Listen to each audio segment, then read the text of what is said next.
तारजा गुजर साहब मौजूद हैं, चेयरमैन किसान कौंसिल हैं। बहुत शुक्रिया आपका वक्त देने के लिए।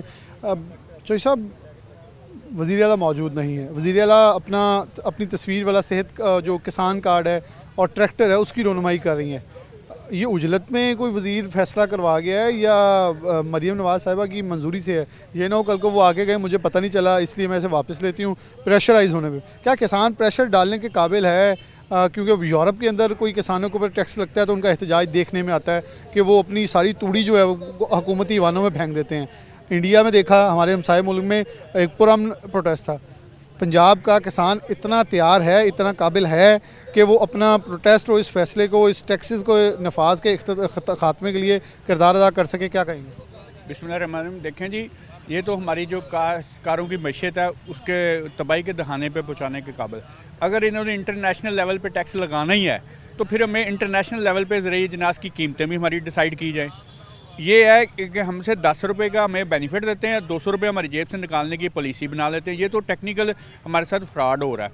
हम इस टैक्स का जो सिलसिला है, जो बिल पास हुआ है, हम इसकी पुरजोर मजम्मत करते हैं और ये हुकूमत को कहते हैं कि इसको दोबारा बैठें, काश्तकार तंजीमों के साथ मशावरत के बैठें और ये देखें कि 12.5 एकड़ पे तो पहले टैक्स लगा हुआ है। आपने अगर लगाना है, IMF क्या कहती है, हमें सिर्फ एग्रीकल्चर नज़र आ रहा है। IMF को जो IPPs के प्लांट हैं जिन पे हम बुलंद प्लांट पे टैक्स दे रहे हैं, पेमेंट दें, इजाफी दे, वो IMF को नज़र नहीं आ रहा है। ये तो हमारी आंखों में धूल जो हो रहे हैं कि IMF का हम पे प्रेशर है।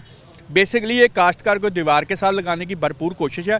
इससे होना क्या है, हमारे अंदर मुल्क के अंदर ग़िज़ाई किल्लत पैदा होने का शदीद खदशा पाया जाएगा। मेरा काश्तकार पहले ही बहुत ज़्यादा परेशान है इनकी पॉलिसियों की वजह से। खाद महंगी है, ज़रूरी अजनास की कीमतें हमें मुनासिब नहीं मिल रही। और दूसरा, जब हम रेट अपना लेना जाते हैं तो हमारे ऊपर पर्चे दिए जाते हैं। बहावल नगर में कुछ ज़मींदारों के काश्तकारों को गल्ला मंडी में पर्चे देंगे, आपने गंदम महंगी क्यों बेची है। जिसकी चीज़ है उसका हक है, राइट है, कपड़े वाले का राइट है कि जो बनाता है उसके अपने प्रॉफिट निकाल के वो अपना सेल कर सके। लेकिन यहाँ पे उल्टी गंगा बह रही है। हम तो ये कह रहे हैं कि काश कोई ज़मींदार घराने से हमारा वज़ीर आला होता तो ये नौबत ना आती। आप कह रहे हैं कि टैक्स की भरमार की जा रही है। पिछले साल निगरान हुकूमत रेट 3950 निकालती है, 3900 निकालती है। अखराजात मेरा ख्याल इस दौर में इतनी चीज़ें सस्ती हुई हैं कि गवर्नमेंट 2700 पर रेट ले आई है, लेकिन बीज जो है वो 5500 और 7500 रुपये फ़रोख्त हो रहा है। क्या ये सब झोल जो नज़र आपको इन पूरे सेटअप पे आ रहे हैं, किसान कहाँ खड़ा है? किसान तो इलिटरेट ही बहुत है, तो फिर किसान कैसे अपनी राइट के लिए उठेगा? देखिए जी, मजबूरी के तहत उठना पड़ेगा राइट के लिए।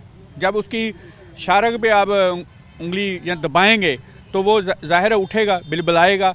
अब हम लोग इसी तरह सारे दोस्त अहबाब इकट्ठे हुए हैं कि गवर्नमेंट को ये बारवर कराया जाए कि आपने जो फ़ैसला किया है इस पर दोबारा बैठें।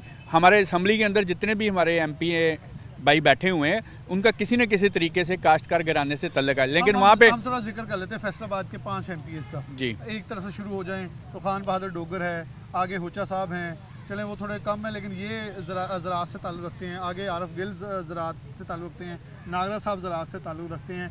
और ये अगर आप 4 देखें मेन, तो इनमें से 5 में से 4 जो हैं वो ज़राई घराने से रखते हैं। अगर आप समुद्री से ले लें, राव काशिफ रहीम, उनका भी कुछ ना कुछ ताल्लुक़, क्योंकि सरा ज़राई रकबा है, तो फिर ताल्लुक़ तो है। फिर आखिरकार इन तमाम लोगों ने आंखें क्यों मूंदी रखी हैं कि हम इस पूरे सेटअप के ऊपर बोलने की तैयारी, या वही हिसाब है बिल आया बस हाथ खड़े करने हैं, खुद नहीं पता, अगले दिन पता चलता है कि हमारे साथ भी क्या हो गया।